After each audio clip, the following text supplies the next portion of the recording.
Assalamualaikum warahmatullahi wabarakatuh. Di video sebelumnya kita sudah membahas mengenai teks ceramah. Nah, di video kali ini adalah lanjutannya, yaitu membahas mengenai kebahasan teks ceramah dan bagaimana cara menulis teks ceramah. Kaidah kebahasaan yang sering muncul di dalam teks ceramah di sini ada 5. Yang pertama, kata ganti. Yang kedua, kata teknis atau peristilahan. Yang ketiga, ada kata kerja mental. Yang keempat, kalimat persuasif. Yang kelima, kalimat majemuk bertingkat. Kata ganti yang biasa sering muncul di dalam teks ceramah yaitu kata ganti orang. Nah, yang sering sekali muncul di sini ada kata ganti orang pertama yang menggunakan kata saya yang jenisnya tunggal, kemudian yang jamak yaitu menggunakan kata kami. Atau biasa menggunakan kata ganti orang kedua jamak, para hadirin, kalian, bapak-bapak, ibu-ibu, saudara-saudara. Nah, kata ganti orang kedua jamak ini juga bisa disebut dengan kata sapaan. Yang kedua adalah kata teknis atau peristilahan. Nah, kata teknis ini akan muncul sesuai dengan bidang atau topik yang dibahas. Misalnya contoh di sini berbicara mengenai topik masalah kebahasaan. Nah, istilah yang akan muncul adalah kata sarkastik, tata krama, kesantunan, bahasa, etika berbahasa. Lain lagi jika menggunakan topik tentang ekonomi, politik, dan lain sebagainya. Jadi, setiap topik permasalahan yang diangkat akan berbeda peristilahannya yang akan muncul dalam teks ceramah tersebut. Kata kerja mental, mungkin kalian baru dengar kata kerja mental ini. Nah, kata kerja mental ini seperti kata kerja pada umumnya atau biasa kalian sebut dengan verba, tapi kata kerja ini menerangkan tentang persepsi, afeksi, dan kognisi. Nah, kalau menerangkan persepsi ini berkaitan dengan panca indera. Afeksi ini berkaitan dengan perasaan psikologis, dan proses memahami sesuatu itu yang disebut kognisi. Di sini contohnya berpikir, memperkirakan, menduga, memperhatinkan, mengagumkan, berpendapat, menyimpulkan, dan lain sebagainya. Nah, kata kerja mental ini ciri khususnya yaitu dia tidak melibatkan fisik, ya, secara fisik seperti perbuatan atau kegiatan. Jadi ini lebih kepada masalah panca indera, psikologis, dan memahami sesuatu. Kebahasan yang keempat yaitu kalimat persuasif. Kalian mungkin sudah tahu ya, kalimat persuasif itu adalah kalimat yang bersifat membujuk secara halus dan biasanya menggunakan kata-kata persuasif seperti hendaklah, sebaiknya, diharapkan, perlu, harus. Kebahasan yang kelima yaitu kalimat majemuk bertingkat. Sebelumnya mungkin kalian sudah pernah belajar dasarnya tentang kalimat majemuk bertingkat. Nah, di sini kalimat majemuk bertingkat, kalimat yang memiliki lebih dari satu klausa dan hubungan antara klausa tidak sederajat. Jadi ada yang namanya induk kalimat dan anak kalimat. Di sini ada beberapa jenis mengenai kalimat majemuk bertingkat. Yang pertama, berhubungan dengan akibat. Yang kedua, berhubungan dengan cara. Yang ketiga, berhubungan dengan sangkalan. Yang keempat, yang berhubungan dengan kenyataan. Yang kelima, berhubungan dengan penjelasan. Yang keenam, yang berhubungan dengan hasil. Yang ketujuh, berhubungan dengan atributif. Nah, bisa kalian lihat di sini, ini adalah beberapa contoh mengenai kalimat majemuk. Nah, yang pertama jenisnya kalimat majemuk hubungan akibat. Ini ditandai dengan konjungsi sehingga, sampai-sampai, atau maka, karena ini berhubungan dengan akibat. Contohnya, ia terlalu bekerja keras sehingga jatuh sakit. Nah, itu merupakan kalimat majemuk yang berhubungan dengan akibat.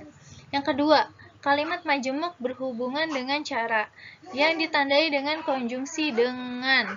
Nah, ini di sini contohnya, Persita berhasil mempertahankan kemenangannya dengan memperkokoh pertahanan mereka.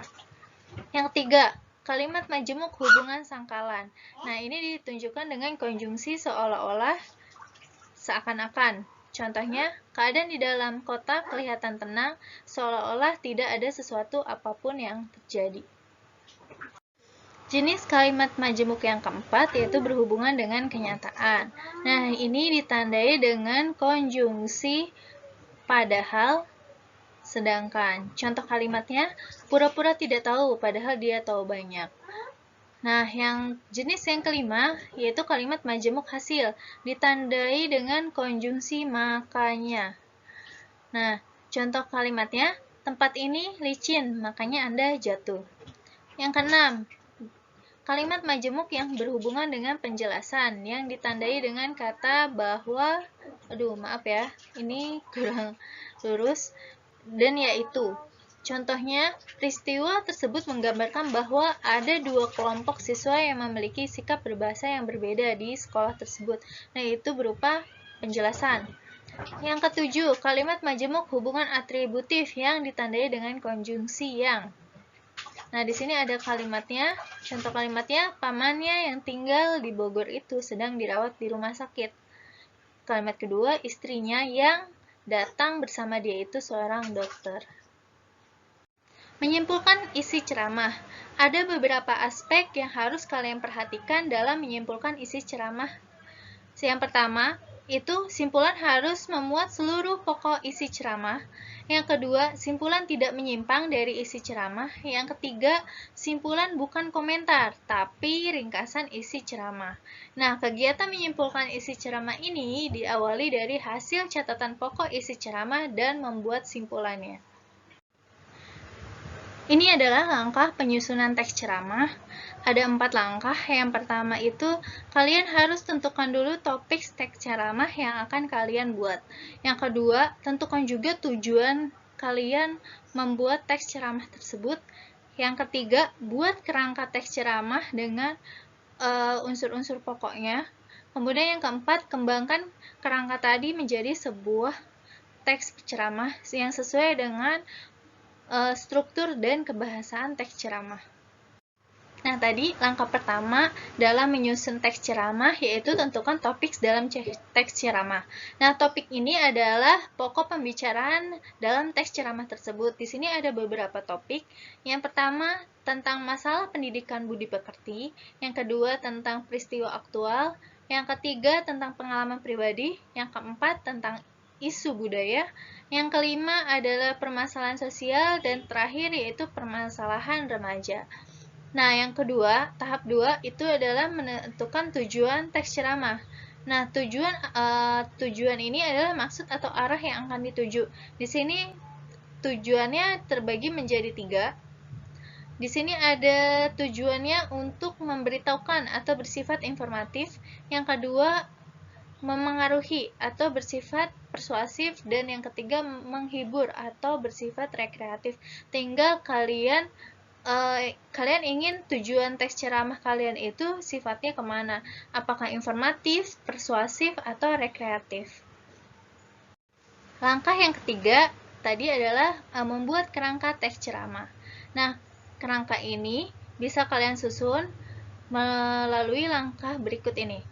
Yang pertama, tentukan tema dulu, tema ceramah berdasarkan topik apa yang kalian angkat.